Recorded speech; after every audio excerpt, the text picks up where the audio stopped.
Hi, I'm Tolulope Kolade, Tcode, an African voiceover artist from Nigeria, and this is my podcast, Everything Voiceovers, the African Perspective Podcast, where I take you on a journey to discovering industry insights through expert interviews, practical tips, and personal anecdotes. You can simply call this your go-to resource for all things voiceover related.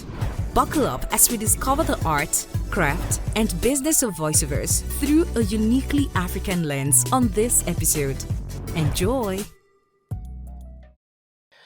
Hi guys, welcome to another episode of the Everything Voiceovers podcast, the African Perspective. It's me, your host, Tcode, your voiceover artist from Nigeria. And on this podcast, this is where I get to interview voiceover artists across the continent. I'm happy because this is the third season of the podcast and we're starting well. And for you all that have been excited about the fact that we are having a video podcast, yep. And it feels good to be able to see my guest and talk to them. So that's one of the developments we've added to the podcast so far. And I'm enjoying it because as voiceover artists, we get to do a lot of talking behind the camera. But now you get to see us in front of the camera. So you see what I look like and you see what my guests look like. And if you're wondering what we look like, you can go check us out on YouTube. All right. So let's get into it. On this episode, I've got a fantastic voiceover artist as my guest. It's been a long time that I've wanted to have her on the podcast since season 1, I think. But now finally she's here in season 3. She's a professional voiceover actor and a sound engineer. And she's done amazing works in the audiobook world and also in the animation world.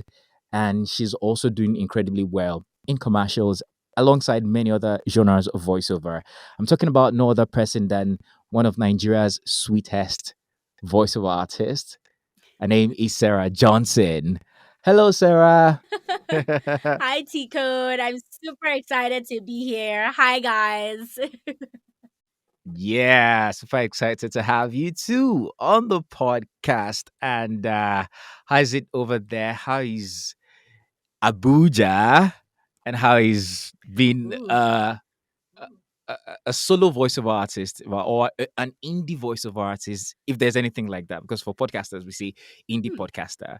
And that's just a term to say that you run your stuff, you run your home studio, you do your editing and stuff. How's it been over there? Well, Abuja is very peaceful. Being an indie voice artist with my own studio. I mean, it's definitely been a new experience, right? Very beautiful one, though, not gonna lie. There's nothing like seeing that audition you want to go for and then just going for it immediately, waking up by 3 a.m. when inspiration hits and just going for it. Yeah. Yeah. So, I mean, it's been really beautiful. It's really a cool vibe. I know what that feels like. Yeah. I mean, you get to record till 3 a.m. in the morning if you like and go to bed and wake up and you have that independence. But guys, it's not as easy as we're saying it because actually in reality, it takes a lot to be able to give yourself that kind of convenience and, to do things at your own terms. Because in Nigeria, we have a lot of issues with power and there's the noise factor for everybody. I think that's all over the world. I mean, you just have to be lucky. Yeah. Even aside the fact that you just get to create when inspiration hits, there's also the part where I get to have like different voiceover artists come in and just be a part of my world, right? And come record. And I'm trying to build like a community of voiceover actors here in Abuja, so it's always super amazing, right, to have people around. And having this space has just given me the opportunity to do that. Wow. For me personally, my studio has always been like my studio. But it's sounding like you have voiceover artists coming from time to time and they also probably pay for recording a studio session or something like that. But that's really cool. So if I come to Abuja, I have a studio that I can go and record and Serah is going to give me some discount. Absolutely. Yeah. you know. All right. So there's a lot we have to talk about, and we're still coming back to this conversation about studio real soon. But Yeah. for people who don't know who Serah Johnson is, Yeah. like I already said, she's a voiceover artist. But I want to know who Serah Johnson was before voiceover artist. Voiceover But artistry. basically, who is Serah Johnson? Let's even say, yeah, who are you? Who is Serah Johnson? Sarah Johnson is this pretty passionate, pretty excited child at heart who finds a thing and then just throws the whole of herself into it. Um, I think she's pretty kind and she loves to be a witness to other people's growth, especially the people around her. And not just witness, but contribute to it. She loves creativity, anything creative expression through different means, right? And she loves dogs but is allergic to them. Nice. That's interesting. Creativity, it's written all over you. But I have a very interesting question, which Yeah. is voiceover. Did you think you were going to be a voiceover artist? I mean, we don't still have voiceovers in the university where people can go and say, I want to study to become a voiceover artist. So, how did Yeah. voiceovers come for you? When I was a child, you know how everybody always has this vision of what they want to be when they grow up. So, some people is, oh, I want to be at this, I want to be at that. For me, I wanted to be a doctor, right? Mm. And I had the brains for it. But the Nigerian education system, yeah, when I was trying to get admitted into school, my one thing or the other happened, but I hit the cutoff mark for everything required. Okay, I'll say the truth. I wasn't old enough to study medicine. Wow. by just a year by just a year, I was this whiz kid, right? So I Wow. graduated secondary school at the age of 14. And yeah, I had a pretty good jam score, a pretty good post UTME score, but the school I wanted to go to wouldn't admit me for medicine. I was ready to explore other options, but still nobody would admit me to study medicine at the age of 15. So I tried. I got into school. I got admission for the course zoology, and that was just supposed to be me passing time, getting used to the educational system in university, and then the next year I was supposed to try again. So I tried again the next year. It didn't work out. By this time I was old enough to study medicine, but still it didn't work out. I didn't get admitted to study medicine. And I was just pretty sad. I was pretty downcast. Really sent me down the depression route. I was pretty depressed for some time. It was a situational depression. I hated the fact that I didn't like the course that I was doing. I felt stuck in it. I was good at it, right? Because I graduated well, but I wasn't in love with it, right? And then I'm someone who's pretty big on purpose. I feel like anything you're doing should be deeply rooted in purpose. You should walk purpose. You should breathe purpose. So it just felt like, what am I doing here? I'm wasting time, right? And I would go like, God, just show me what I'm supposed to be doing. I know I'm not meant to be here. And so there was this really popular radio station just outside of my school called Royal FM. It was one of the biggest radio stations, if not the biggest radio station at that time in the city of Ilorin. And someone was there and they were looking for a female voiceover artist.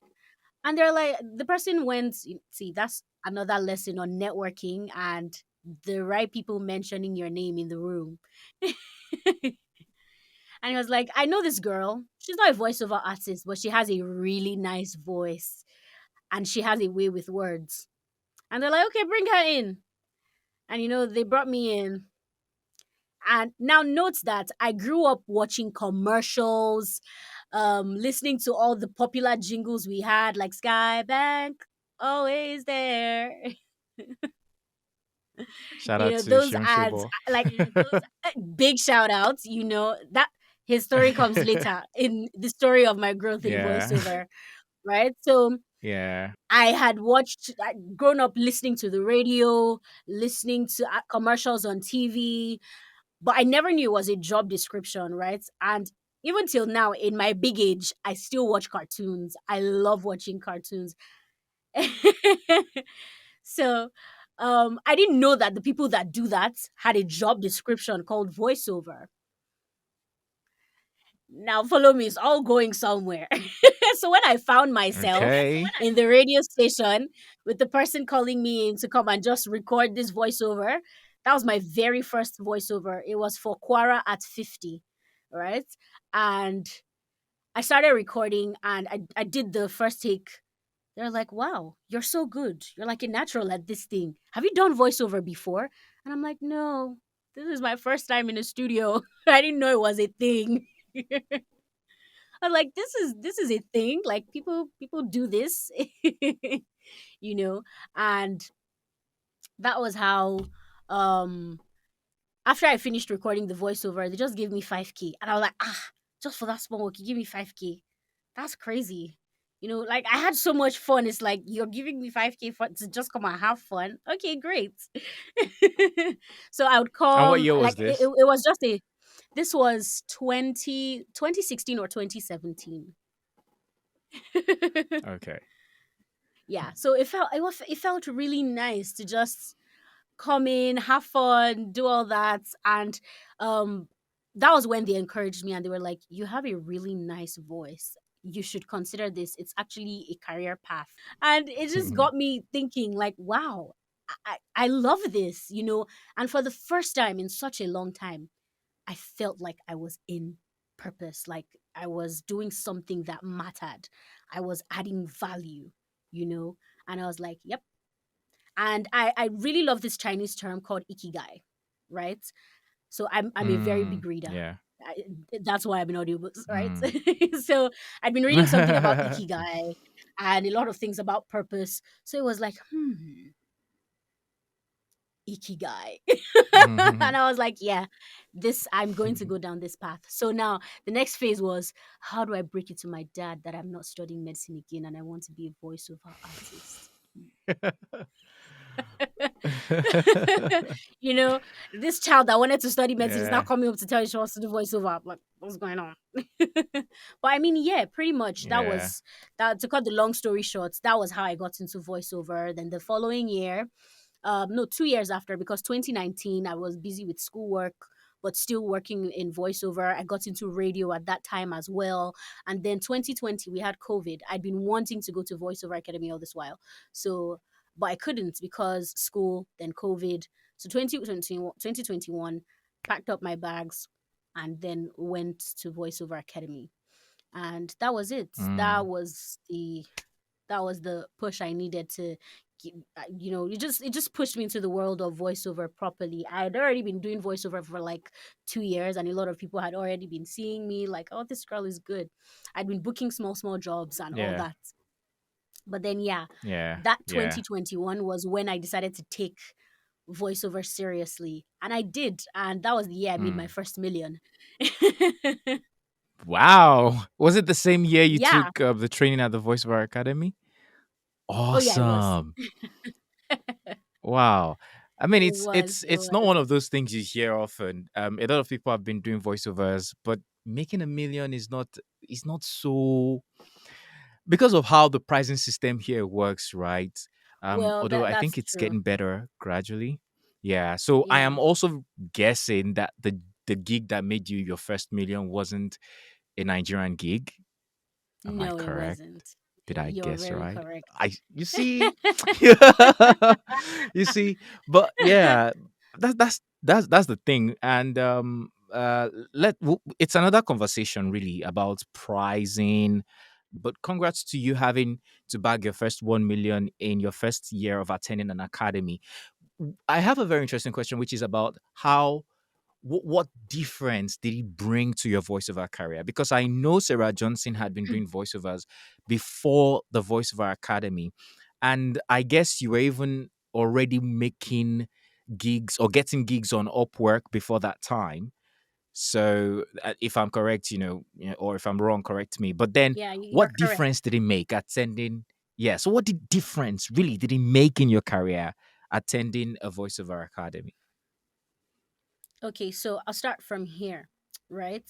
One of the things that I'm forever thankful to God for is a unique ability I have to mimic accents, and make different character voices.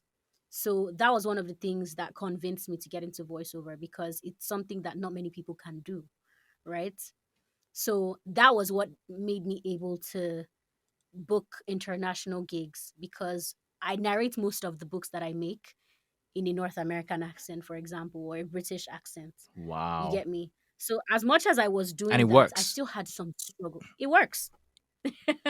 It works, right? I mean, Wow. through constant study and practice, aside from the fact that I have the innate talent, right? Worked hard on it and Mm-hmm. perfected it, just I still am every other day. That's the thing with voiceover. You never stop learning. I'm Yeah. constantly working on it, constantly getting better. Most people when they hear my voiceovers, they're like, "That's you?" But like, "You sound like this." I'm like, "Yeah, this is my Nigerian accent." you know? Yeah. Yeah, but that's by the way. Coming back to that is as much as I was, and it's crazy because as much as I was able to book my first million in 2021, I was still underpaid. I knew I was doing a lot of Mm. work for the amount of money that I was receiving. Oh, trust me, I'm a studio rat. And that Yeah. 2021, it was like, ugh, I'm going to go at this thing. Like I said, I'm just Yeah. that kind of person. Once I find something I'm passionate about, I pour myself into it.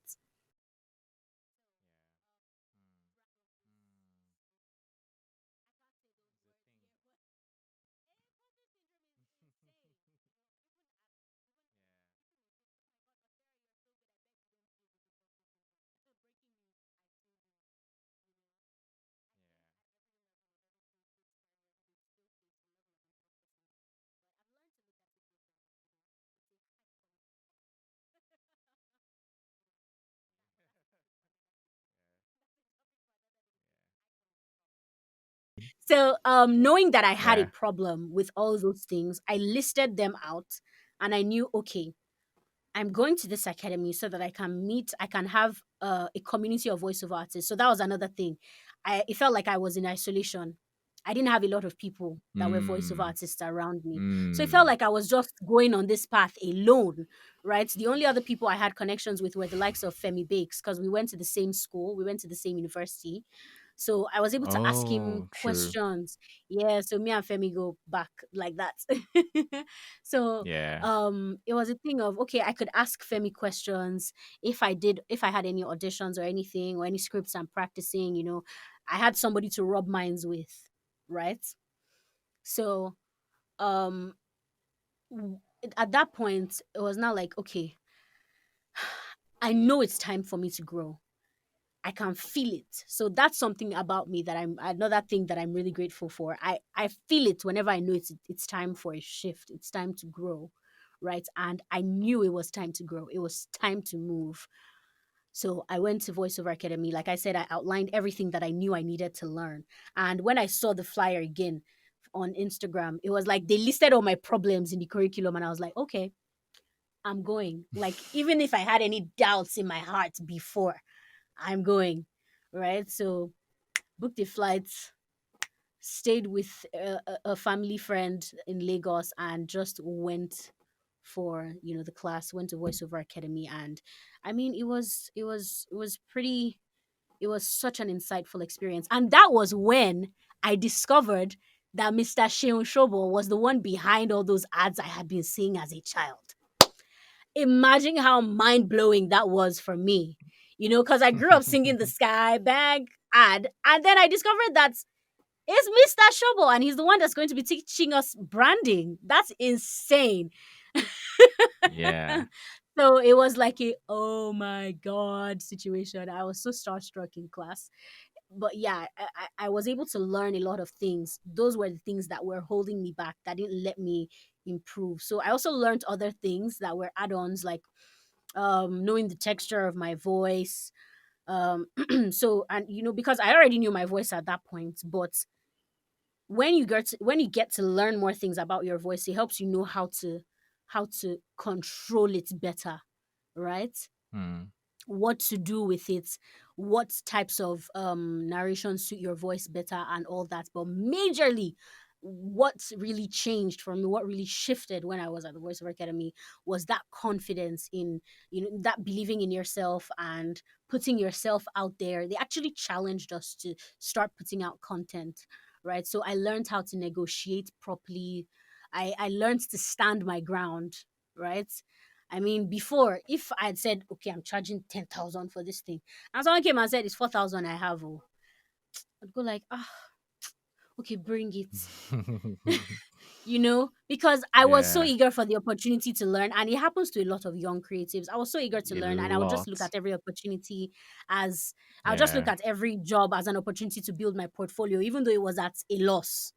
yeah, So it was at that yeah, point I was like, okay, this is the value of my voice. I won't give it for free.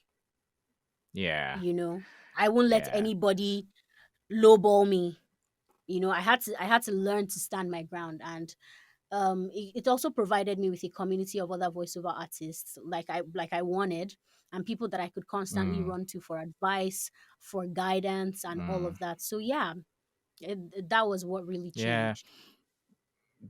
To be honest, you're right. We can't overestimate the importance of having a community and attending a training, because you have the privilege of people who have been there before you, and they can instill that confidence Absolutely. in you and teach you how to negotiate. And I also have a very similar experience, especially when you're talking about the negotiation part. Just like you, I would go for, the low hanging fruits, take almost anything thrown at me, even though I knew that I deserved Mm-hmm. better, but also because of how it's not so easy to get the next gig. So you don't want to lose this one and Exactly. stuff like Like, if that. I lose this one, where will Yeah. the next gig be? Do you get? So when I attended the voiceover workshop and I started getting to know what is obtainable and how, these Yeah. people make the money and stuff, blah, blah, blah. It became another challenge for me, because now Yeah. I am now saying this is how much I want to be paid. And Mm-hmm. these clients, some of them aren't able to pay, so they move on to another person. And I realized that I Mm-hmm. was losing more gigs than I was winning. But Yeah. even though I suffered, at that period, it was temporal, because after a while, the confidence came when I would say, this is my price, and then they would agree to it.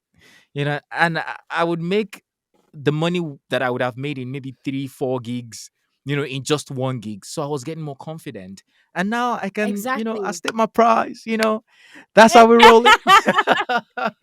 Exactly. Exactly. I think it's I it's mean, growth. Yeah. as talents, yeah, as talents, we must learn to stand our ground with certain prices, because even just aside the Yeah. fact that this job may go, or when will the next job come, when you're just taking every job that comes and just bending with the prices, before you know it, resentment for the work you do starts to creep in. Because as much as voiceover is talking, it takes a lot of energy, emotional and even physical. I know times where I'm narrating audiobooks, and I can't turn on the air condition, the booth gets hot, and I'm sweating profusely while narrating. The emotional, these things may sound like, Yeah.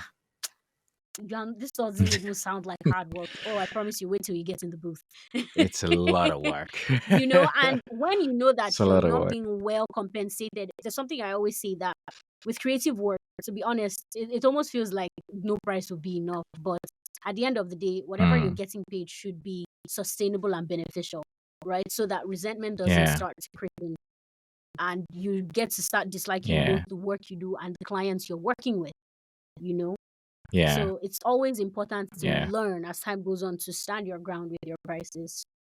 You can be flexible with businesses that maybe genuinely cannot True. afford it, right? I True. consider that, what corporate, social corporate responsibility. There are times where Mm, during a particular period of the year, or at some point, I do free voiceovers, even, or voiceovers at giveaway mm, prices for startups, because Mm. these are people who genuinely cannot afford the services of a voiceover artist but need it. Yeah, certainly. And so let's talk about studio because that comes with a lot of benefit. You and I, we share in the same privilege of having our own studio. And one of the things I've realized is that until you own your own studio, negotiation and pricing and stuff like that can be a very tricky space for you. Why do I say so? Because considering the fact that you need to go pay for a studio session and pay for a producer if you're not producing yourself, if you don't have that skill, and then your performance fee and all of that, it makes it a whole lot. But for people like us, we own our studio, we can produce. It's easier for us to bend the price. Say we Mm-hmm. want to be very considerate. Yeah, it's way easier. So those are like the benefits of having a home studio. So let's then talk about studios before we talk about making money again. Um, how was the process like putting together your home studio? I remember early this year we had a call, and I was happy to see Yeah. your brand new studio, and I was like, "Woo!" Pictures will be But released you and I online know, soon. yeah. So you and I know that's not an easy game for anybody. Oh, trust But me. then if you're Trust me, it's not. Nigerian, that's really not an easy game because we don't have the we don't have the advantage of houses. Most houses in Nigeria are not built with closets. So a lot of Mm-hmm. times we don't have that privilege. We just have wardrobes, which aren't the best option actually. So you have to sort of do it yourself, DIY the entire thing, learn about Yep. acoustic. Let me leave you to do the talking. What was that like for you? Okay. So before we quickly get into that, as much as I own my Yeah. studio now, right? I'm not under my parents' roof anymore. My studio is I live alone now, and that's a topic for another day. That's so cool. At the end of Yeah. the day, I pay rent, you know? And as much as I charge this amount as an Mm. entity on its own, I have to incorporate it Mm. into the prices that I give my clients. So as much as Mm. because I spent money in putting the studio together, I spent Facts. money in renting the place, you know? So as True. much as we say, oh yes, now I own a home studio, that means I should it doesn't give you room to just charge It nonsense doesn't. for yourself, It you know? doesn't. So Facts. my rates went up a little bit, and then for certain people, if you don't want me to use my home studio and you gladly pay for another studio, no problem. But it's not a cutthroat price, you know, but just something that Mm. contributes to the studio so that by the end of the year, the studio can pay for itself. Mm. Smart.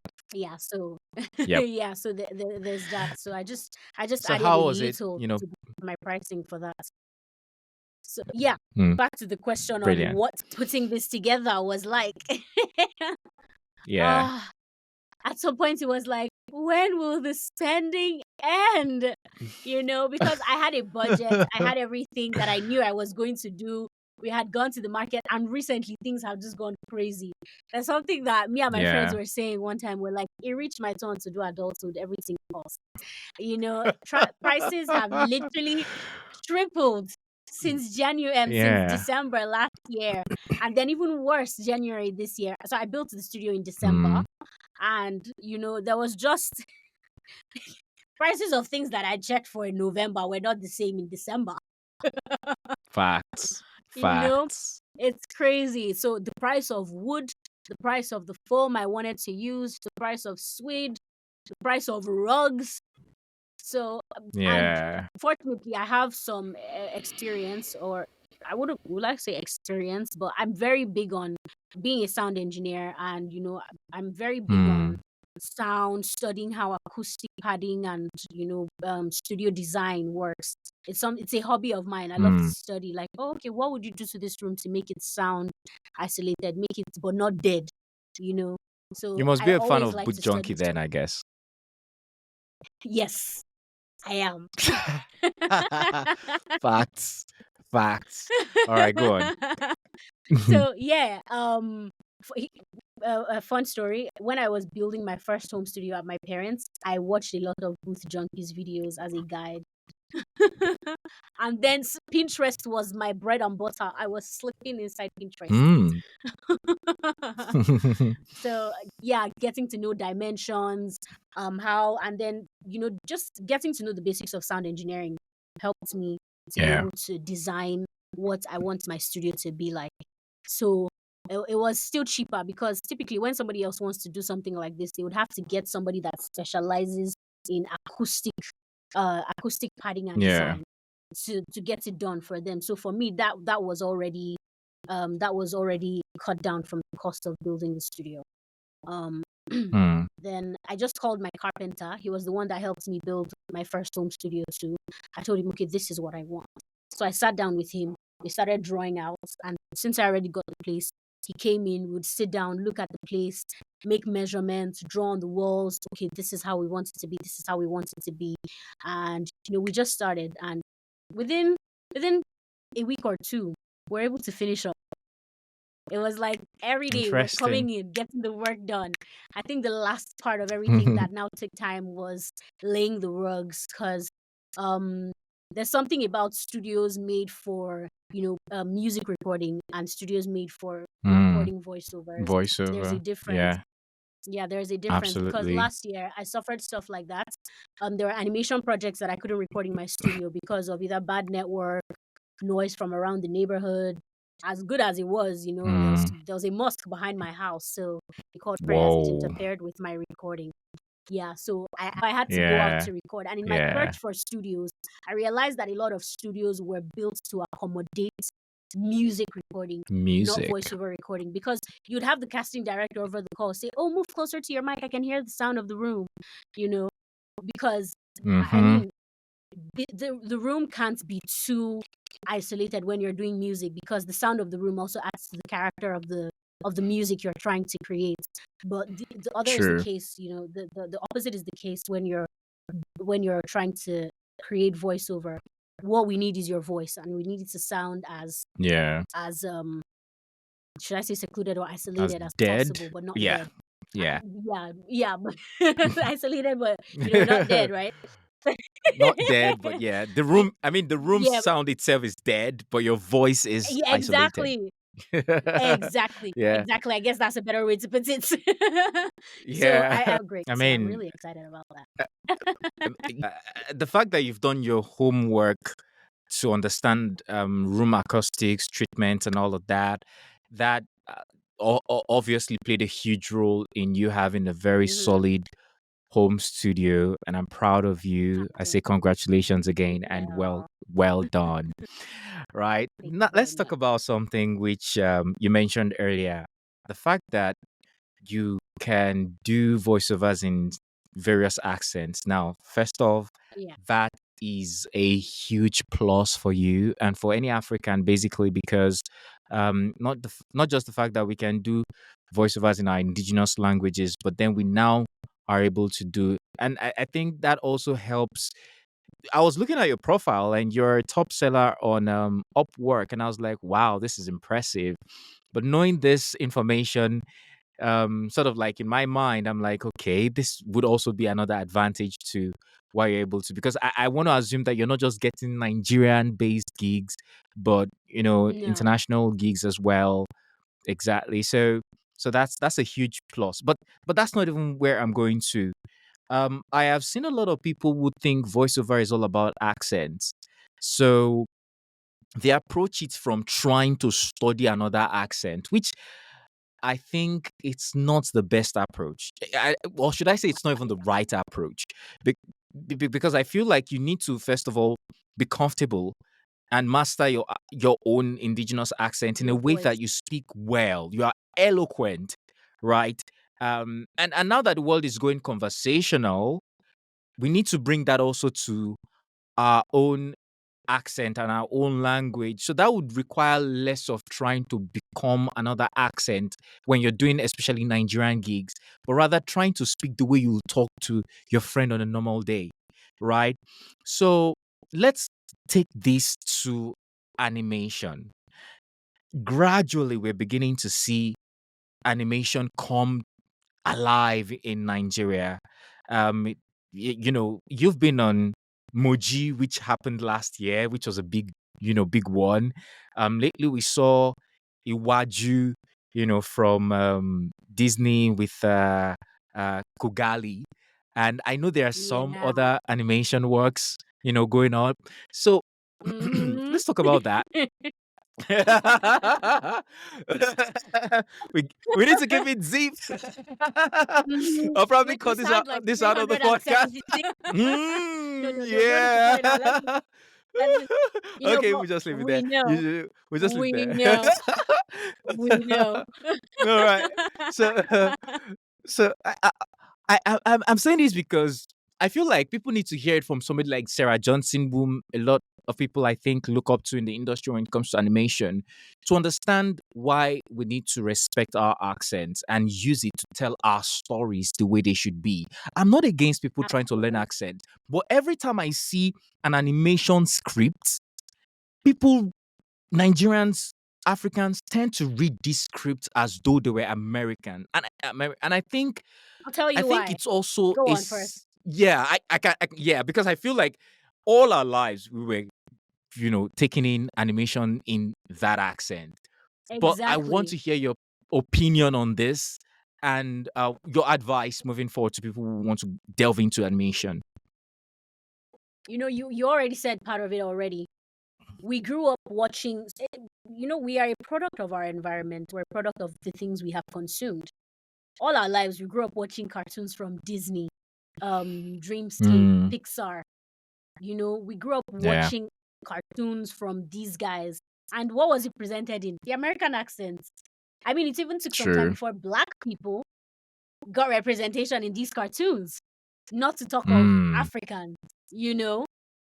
And yeah. not like it's important that they represent. We need to tell our stories. We need to tell our stories by ourselves. We shouldn't just wait on somebody Mm, to come on with a white horse in shining robe to come and tell our stories. We need to tell our stories by ourselves. That was that. To tell you the truth, that was one of the reasons why I opened up my studio for external use, right? Because it's like, okay, mm, I want other voiceover artists to be able to come in here and tell stories, right? I want it to be a mm, sanctuary for storytellers, whether you're an audiobook mm, narrator, I want it to be that this place you're able to come in and tell stories, right? mm, So now back to the question, right? I think that you need to own your accents. You need to own your mm. accents, right? Because trust me, we have so many stories to tell. Before Nigerian writers are some of the most talented writers. Like they are so relatable.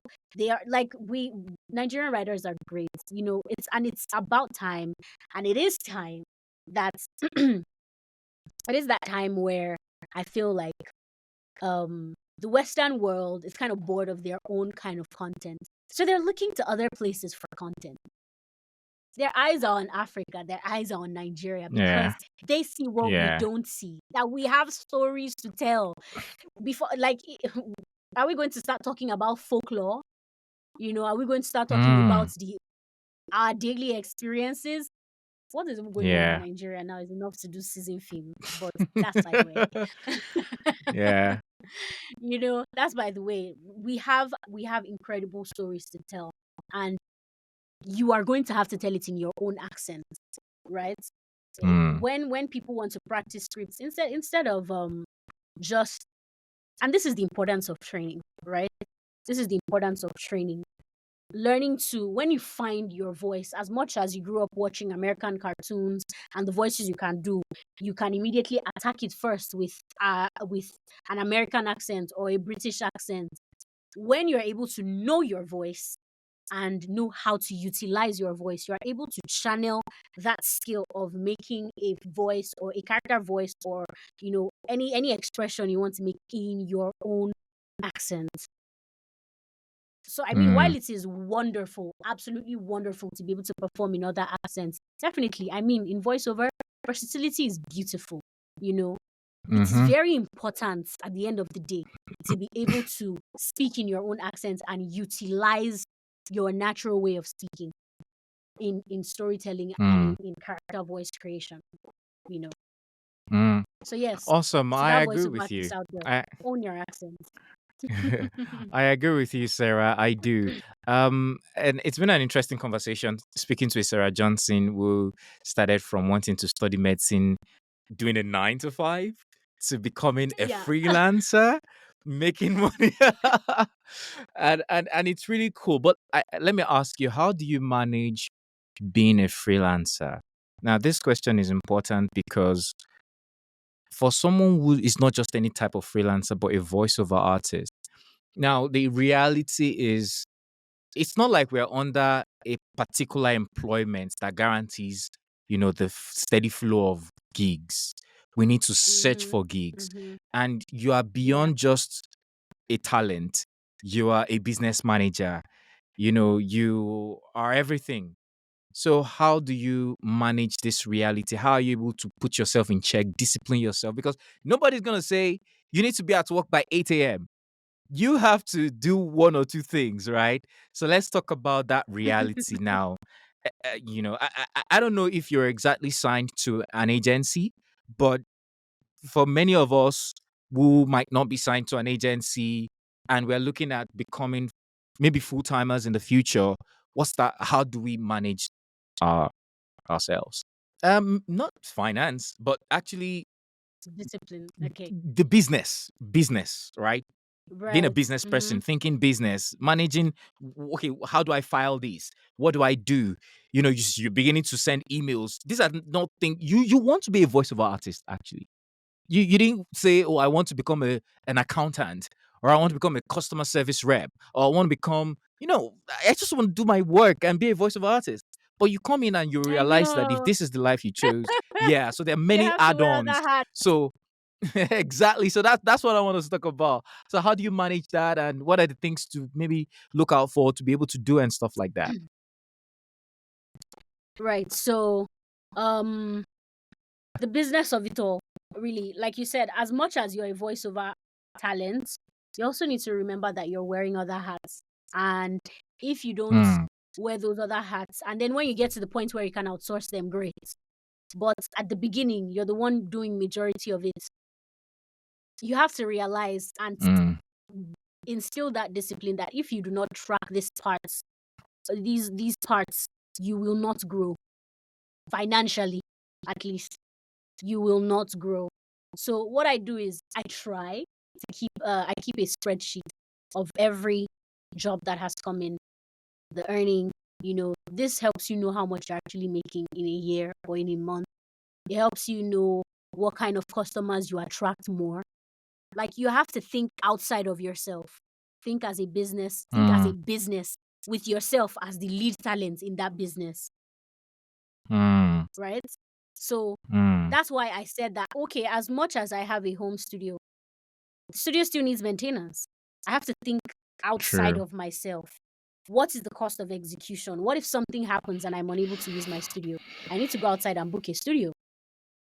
So now, if I didn't Mm, calculate that in, that means I have to dip my hands into the money for the talents, the performance, the performance, the money that was paid for performance. Do you understand? Let's say mm. Yeah. editing and mixing and mastering was supposed to be done. And I just say, Baba, don't worry, that one self is for free. What if I get sick and I'm unable to do it and the client is waiting for me? At that point, I can't outsource because I did not budget it. Either that or again, you have to dip your hands into the performance money, which maybe you even Mm, lowballed yourself for. Do you understand? So mm. these are things that you Yeah. have to factor in. I and a friend were having that conversation the other day. These things need to be factored in, or else you will not grow as a business. You must think of yourself as a business. And a lot of times, people always say, I'm good. Jobs will come. It's not magic. You have to put yourself out there. And you need to put yourself out there, whether it's going to be with sponsored ads, whether it's going to be with email Mm, marketing, whether it's going to be with P2P mm, sites. For me, in the beginning, it was really just Upwork. And then at some point, I graduated to direct email marketing and reaching out to my clients by themselves through LinkedIn as well. Optimize your LinkedIn today. These things are mm, very, very important. You can't just say, oh, I'm talented and so therefore work will come to me. It doesn't work that way. There are people out there who are not even as good as you that are getting booked every other day because they're putting themselves out there. Whereas you, that you are good, you say you are not going to put yourself out there. So I think that's just Yeah. it. You just have to discipline yourself and learn to handle it as a business Yeah. and look outside of yourself. Think of how you would grow a Mm. business that belongs to you as opposed to just looking at yourself as a solopreneur. Interesting. Wow. It's been almost 50 minutes and it's like we haven't Already? gotten into the in depth. You see? But anyway, some other time we can still come talk about other things. I am very, very certain that we're still gonna come to this podcast to talk about some other things. And you know what I'm Some talking about. other But anyways, things. um I want to ask you this very interesting question. So Serah Johnson of 2019 versus Serah Mm, Johnson of 2023, you've mm, gathered a lot of experience. If you could mm. look at your 2019 version, who was, hoping to get into voiceover and all of that, and you Or could give 2017, more that like. 2019 version a couple of, or 2017, yeah. So if you could advise the 2017 version of you, what are those golden advice that you would give yourself? Hmm. First off, I would give myself a very big hug and tell Mm. myself, your voice is beautiful and it's enough, you know, Hmm. and you are right on time. You are right on time. You're not late. You're not behind. You're right on time. And everything has been ordered for you, and your steps have been ordered. And what else would I tell myself? Yeah, keep training. Never stop practicing. Never stop learning. It's how you grow. Hmm. Yeah, I think Hmm. those would be the major things. I love it. Oh, and I yeah, love it. open Your your mind voice to is growth. enough. Open your mind to growth. I love it. Sometimes we have that imposter syndrome, thinking our Yeah. voices are not enough, especially when we're not bagging gigs. But and I had that issue because for a while I wasn't bagging gigs and I kept developing my voice. It was until I started to realize that it was much more than the voice. There are other things like you mentioned earlier, that one has to do to get the gigs that one desires. So those are beautiful advice that you would give your young self. And I see the progression and I want to say big congratulations because not many people have had the privilege of getting a Sovas nomination, and you got nominated. How many times? And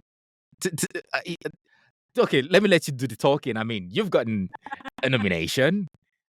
I can't remember Two if you won it or nominations, not, actually. but I want you to and that was like the first year and the second year because Sovas is only you know awarded Africans Open tab. twice. They just Yeah, opened that twice. in Yes. 2022.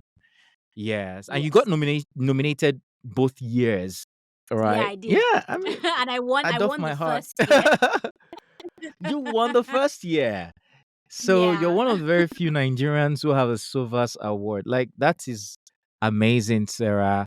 I remember that time I was rooting for you all, and I did my own part in documenting these things down, writing about it. I'm hoping that I get my blog started soon so I can start write. Not many people are documenting stories about, Nigerians and African voice talents, and that's what I am standing for. That's what I'm representing. That's why we're having this podcast, and we're gonna, I applaud you for that evolve to bigger Tcode. stuff. Thank you. Thank you. It's been a good time talking to you here, Sarah. Before we leave, is there anything we should be expecting from Serah Johnson or anything you want to drop before we go, right? That Huh. we've not Okay. talked about. Okay. So I mean, if you're listening and you're in Abuja, there's a sanctuary for storytellers here. You know, there's a Whoop sanctuary whoop. for storytellers. Come in, come record your voiceover. There's also vocal coaching, and maybe we may be Mm, offering some training for intermediate voiceover artists, coaching sessions. People who are nice. already in voiceover and are just looking for what direction to grow in and don't know how else to grow. Right? I think trainings are super super important, and as Yeah. a voiceover artist, you have to invest every year in your training, right? So I'm providing Mm, that avenue for voice talents to a community for voice talents over here. Anyway, so yes, if you're in Abuja and you want to do that, come on in. Beautiful. And yeah, I maybe Beautiful. let's see how it goes. Maybe a YouTube channel might be coming sometime in the year. Yay! That's Because I have a beautiful. lot of That's people that reach beautiful. out and they want to know the basics of voiceover, and I'm like, you know what? I'm I, telling I might you. as well. I might as well. I'm telling you. I'm telling you. But yeah, let's see how I've the been having year a lot of goes. that. Let's see how the year goes. Yeah. Yeah. I mean, I can imagine the how it is when people get into your DM almost all the time. And that's Hmm. what also led me to create the code voiceovers with Tcode. And it's a platform that I try to explain, in few seconds or minutes, some voiceover truths. I think I'll call them that. And yeah, it's been cool. So well done, Sarah.